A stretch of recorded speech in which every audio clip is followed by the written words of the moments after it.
So, thinking about a career change, something maybe in healthcare, Mm. dispensing medication, offering advice, that kind of thing. Yeah, yeah, I've been thinking about it. Well, get this. We're doing a deep dive into a RoleCatcher career guide, and it seems like it's practically made for you. Oh, really? Yeah, it's got all the insider info on what the job really involves. That's awesome. It's kind of crazy how often this career gets like simplified in people's minds. Totally. There's so much more to it than just handing out pills. This role catcher guide really gets into those little details most people don't even think about. Right. And it's not just some surface level overview either. They break it down by seniority level. They even have example profiles. Have you ever seen that before? I was blown away. Wow, that's really cool. It's actually incredibly helpful, those kinds of things. You could really get a sense of the career trajectory. Like, you could start by dispensing under supervision, but then work your way up to independent practice. You could even end up managing a department, maybe even influencing strategy at some point.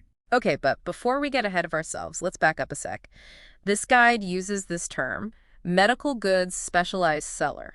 Uh-huh. Is that just a pharmacist? What are we talking about here? Yeah, essentially. The guide kind of uses both terms, pharmacist, medical goods, specialized seller, kind of interchangeably.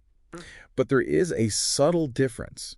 And I think it's actually super important for you to get this as you explore this career path. Okay, now I'm really curious. What's the difference? Well, I mean, pharmacists are highly qualified healthcare professionals, right? Right. But this guide seems to really focus on the customer-facing side of the role, the like salesy parts of it, which is where that whole specialized seller thing comes in. So you're not just filling prescriptions, you're also advising customers on different products, maybe even doing some upselling. Exactly. And that means you need a different skill set, things you might not expect. The guide talks a lot about active listening, critical thinking, even customer service skills. It even gets into stuff like understanding product characteristics and sales techniques. See, I was going to say, it's almost like a mix of healthcare and retail, which is super interesting. No wonder they emphasize those interview questions about staying current on industry trends. You'd need to know about new medications, A&D, new sales strategies, right? Exactly. And let's not forget about the technology angle. Remember those example profiles? Well, the one for like the mid-level position mentions something about evaluating and implementing new technologies, which could be anything from, you know, automated dispensing systems to really complex patient management software. It's true, technology really is changing so fast these days. And speaking of things that are constantly evolving, this guide also mentions how important continuous learning is in this career. Yeah, it's not one of those learn it once and you're set kind of deals. Right. Conferences, certifications, all that.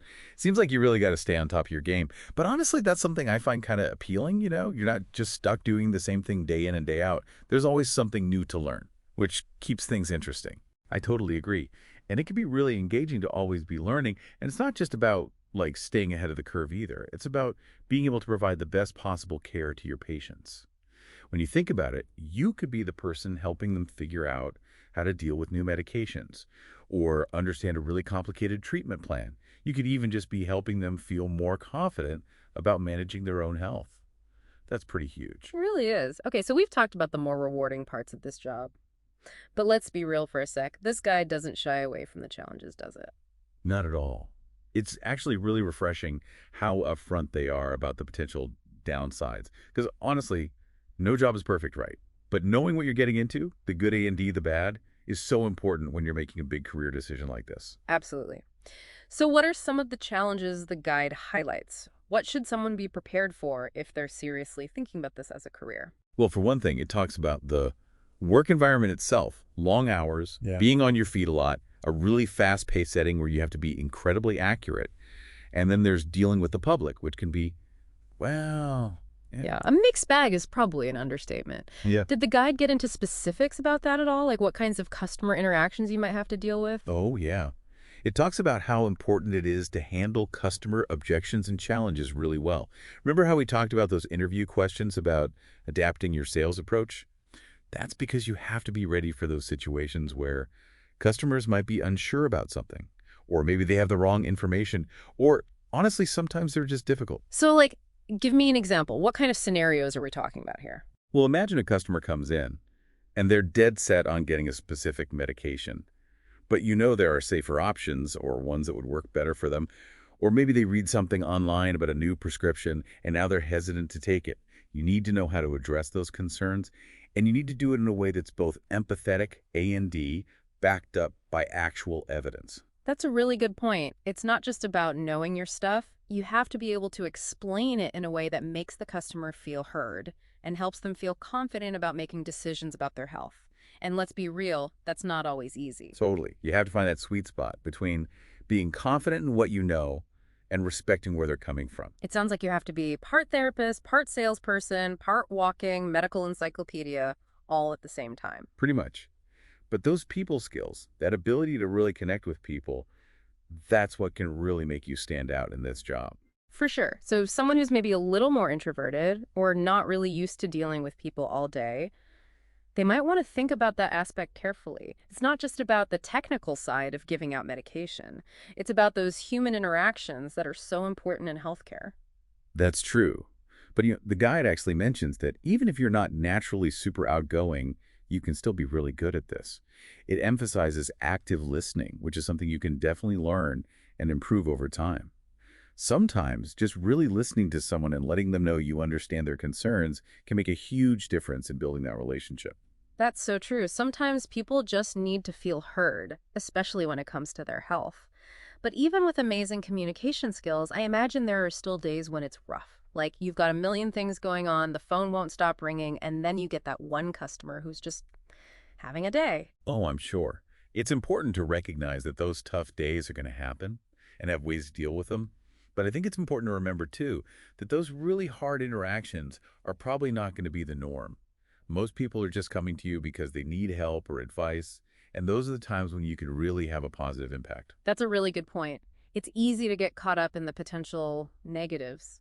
But you're right, it's important to remember how much of a difference you can make in people's lives by doing this. Exactly. And the guide really emphasizes that feeling of actually making a difference. You're not just putting pills in a bottle. You're playing a huge part in their overall health and well-being. Absolutely. You're helping people manage chronic conditions, recover from being sick, even just live healthier lives in general. That's got to be pretty amazing. I can only imagine. And the guy also talks about the intellectual stimulation of this career, which I think is important not to overlook. You're always learning new things, new medications, new treatments, new technologies. It's definitely a field that keeps you on your toes mentally. So not just emotionally rewarding, but mentally stimulating too. Always growing your knowledge base. Pretty cool. Okay, let's say someone's listening to this and they're thinking, this sounds awesome. Sign me up. What advice would you give them based on what we've learned from this RoleCatcher guide? I mean, it's great to be excited about it, but it's also important to go into it knowing what to expect. So I'd say the most important thing is to do your research. This guide is a great starting point, but it's just the beginning. Talk to people who are actually doing the job every day, maybe even try to shadow a pharmacist if you can. You could even volunteer at a local clinic or hospital to get a feel for what it's really like. It really is about so much more than just like counting pills and stuff. It's about really connecting with people, figuring out how to deal with those tough situations, and being okay with the fact that it's a field that's always changing. Yeah, totally. But I think those are the things that make it rewarding. Yeah. You're not just going through the motions. You're actually making a real difference in people's lives. And when you have those moments where you connect with someone, where you actually help them through something with their health, I mean, that's got to feel pretty great. I love that. Okay, so we've covered a lot of the good, the bad, and everything in between. But there's one more thing from this RoleCatcher guide I want to mention before we finish up the whole technology piece. Oh, right. We talked about it a little bit before, but yeah, it's worth digging into a little more. The guide really stresses how much technology is changing the game when it comes to dispensing medication and advising patients. Honestly, I think it's one of the most interesting things about this field moving forward. Right. I mean, we're talking about a career that's literally evolving right in front of us. And this guide doesn't beat around the bush to you as make me to be comfortable with technology to really succeed in this environment. No kidding. Even entry-level positions now, you need to be more tech-savvy than you did just a few years ago. Electronic health records, pharmacy software, all those automated systems we talked about, those are just the basic tools now. And the guide even says that as you move up in your career, you'll probably be involved in deciding which new technologies to use and even putting them into place. That's got to be exciting. But also maybe a little intimidating if you're not exactly a tech whiz. I get that, for sure. But there's something really important the guide points out. Learning and growing professionally is just part of this job. It's not like they expect you to know everything right away, but you do have to be open to learning new things all the time and getting used to new systems and ways of doing things. So what you're saying is I can't just use my trusty abacus forever. Probably not. But seriously, being willing to try new technology and roll with the changes, that's such a valuable skill. And not just in healthcare, in any field. So true. Okay, so someone's listening to this and they're thinking, this all sounds amazing, but how do I actually get started? What's the one most important piece of advice you'd give them based on everything in this RoleCatcher guide? You know, if I had to pick just one, I'd say, go into it with the sense of curiosity. Really be curious. Talk to people who are doing this work. Ask them all your questions. Hmm. See if you can shadow a pharmacist or volunteer somewhere, a clinic, a hospital, whatever. Just really immerse yourself in that healthcare world and see if it feels right to you. That's great advice. It's all about figuring out what you're passionate about, what you're good at, and finding that place where the two meet. And honestly, it seems like this career path offers a really cool blend of both. I totally agree. It's tough, no doubt about it, but it also has so much potential for growth, for making a real impact, and for feeling really good about the work you do. Couldn't have said it better myself.